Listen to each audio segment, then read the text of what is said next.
ಬಾದಾಮಿಯ ಐತಿಹಾಸಿಕ ದೇಗುಲದಲ್ಲಿ ಇದೇನಾಯ್ತು? ಚಪ್ಪಲಿ ಧರಿಸಿ ಕೂತ ಮುಸ್ಲಿಂ ಯುವತಿಗೆ ತರಾಟೆ.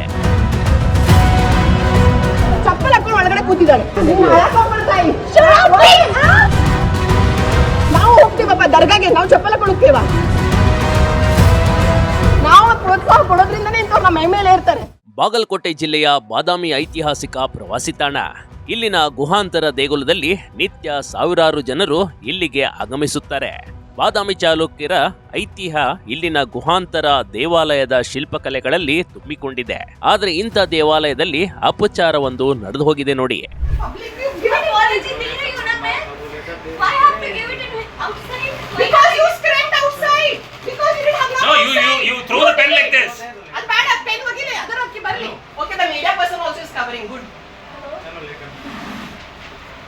ऊपर जब हंगामा करने वाला उसको पब्लिक नहीं देखा क्या? चलो बाहर चलो. Crying is not a solution.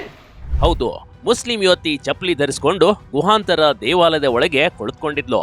ಆದ್ರೆ ಇಲ್ಲಿಗೆ ಆಗಮಿಸಿದ ಮಹಿಳಾ ಪ್ರವಾಸಿಗರೊಬ್ರು ಈಕೆಯನ್ನ ಸರಿಯಾಗಿ ತರಾಟೆಗೆ ತೆಗೆದುಕೊಂಡಿದ್ದು ಹೀಗೆ. ಸಾರಿ ಹೇಳಕ್ಕೂ ಇಲ್ಲ. Come here. And please make sure it is recorded because she's cramped in front of the public. Sir, ನೋಡಿ ಇವಳೆ ಚಪ್ಪಲ್ ಹಾಕೊಂಡು ಹೋಗಿದ್ಲು, ವಾದಿಸ್ತಾ ಇದ್ದಾಳೆ. Higher authority, I am requesting each one of you, next time ಯಾರು ಸ್ಲಿಪ್ಪರ್ ಹಾಕೊಂಡು ಕೂಡ್ತಕ್ಕದಲ್ಲ. ನಮ್ಮ ಇಂಡಿಯನ್ ಕಲ್ಚರ್ ಇದು.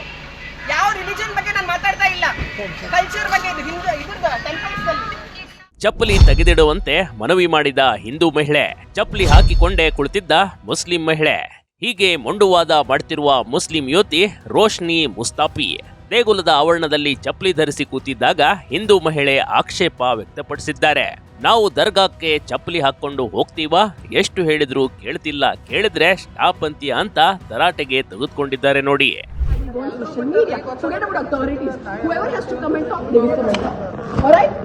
ಸರ್, ನೀವೆಲ್ಲ ನಿಂತ್ಕೊಳ್ಬೇಕು. ಇಂಥವ್ರಿಗೆಲ್ಲ ಮಾಡಿದಕ್ಕೆ ನಾವು ಪ್ರೋತ್ಸಾಹ ಕೊಡೋದ್ರಿಂದನೇ ಇಂಥವ್ರು ನಮ್ಮ ಮೇಲೆ ಇರ್ತಾರೆ.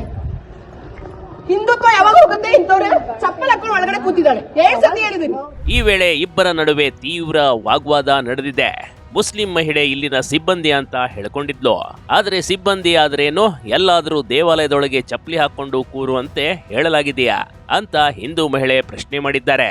Hello madam, Roshni Mustafi. How do you give like this?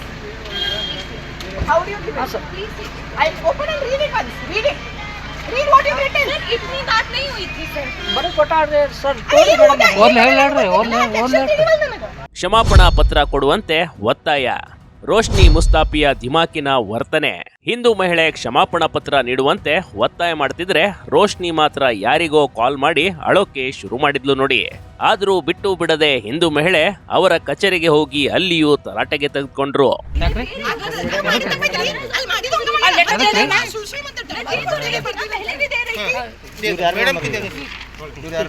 Please do not repeat this mistake. Okay, madam. Thank you. Roshni ಮುಸ್ತಾಫಿಯ ಸಹ ಸಿಬ್ಬಂದಿಗಳು ಆಕೆಗೆ ಬುದ್ಧಿವಾದ ಹೇಳಿದ್ಮೇಲೆ ಆಗ ಕ್ಷಮಾಪಣಾ ಪತ್ರವನ್ನ ಬರೆಯೋದಕ್ಕೆ ಮುಂದಾಗಿದ್ಲು. ಆದ್ರೆ ಅದನ್ನ ನೇರವಾಗಿ ಕೈಗೆ ಕೊಡದೆ ಮುಖ ಗಂಟಾಕಿಕೊಂಡು ಕೊಡೋದಕ್ಕೆ ಮುಂದಾಗ್ತಾಳೆ. ಆದ್ರೆ ಹಿಂದೂ ಮಹಿಳೆ ಲೆಟರ್ ಓದಿ ಹೇಳು ಅಂತ ಹೇಳಿದಾಗ ಲೆಟರ್ ಅವರ ಸಿಬ್ಬಂದಿ ಕೈಗೆ ಕೊಟ್ಟು ಅಲ್ಲಿಂದ ಮುಸ್ತಾಫಿಯ ಪರಾರಿಯಾಗಿದ್ಲು. I apologize for wearing slippers inside the temple premises. I understand this is against the customs and sanctity of the temple and I regret my mistake. Thank you for understanding. Yours sincerely, Roshni Mustafi. ಸದ್ಯ ಈ video ಸಾಮಾಜಿಕ ಜಾಲತಾಣದಲ್ಲಿ ಭಾರಿ viral ಆಗ್ತಿದೆ. ಈ ರೀತಿ ಮುಂದೆ ನಡೆದಂತೆ ಹಿಂದೂ ಮಹಿಳೆ ಎಚ್ಚರಿಕೆ ನೀಡಿದ್ದಾರೆ. ಆದರೂ ದೇವಾಲಯಗಳಲ್ಲಿ ಕೆಲಸ ಮಾಡುವ ಸಿಬ್ಬಂದಿಗಳು ಚಪ್ಪಲಿ ಧರಿಸದಂತೆ ನೋಡ್ಕೊಳ್ಬೇಕು. ಬಿಗ್ ಟಿವಿ ಕರ್ನಾಟಕ, ಬಾದಾಮಿ. ಚಪ್ಪಲ್ ಹಾಕೊಂಡು ಒಳಗಡೆ ಕೂತಿದ್ದಾಳೆ. ನಾವು ಹೋಗ್ತೀವಪ್ಪ ದರ್ಗಾಗೆ, ನಾವು ಚಪ್ಪಲ್ ಹಾಕೊಂಡು ಹೋಗ್ತೀವ. ನಾವು ಪ್ರೋತ್ಸಾಹ ಕೊಡೋದ್ರಿಂದನೇ ಇಂಥವ್ರು ನಮ್ಮ ಮೇಲೆ ಇರ್ತಾರೆ. ಬಿಗ್ ಟಿವಿ ಕರ್ನಾಟಕ ಯೂಟ್ಯೂಬ್ ಚಾನಲ್ಗೆ ಈಗಲೇ ಸಬ್ಸ್ಕ್ರೈಬ್ ಮಾಡಿ. ಧನ್ಯವಾದಗಳು.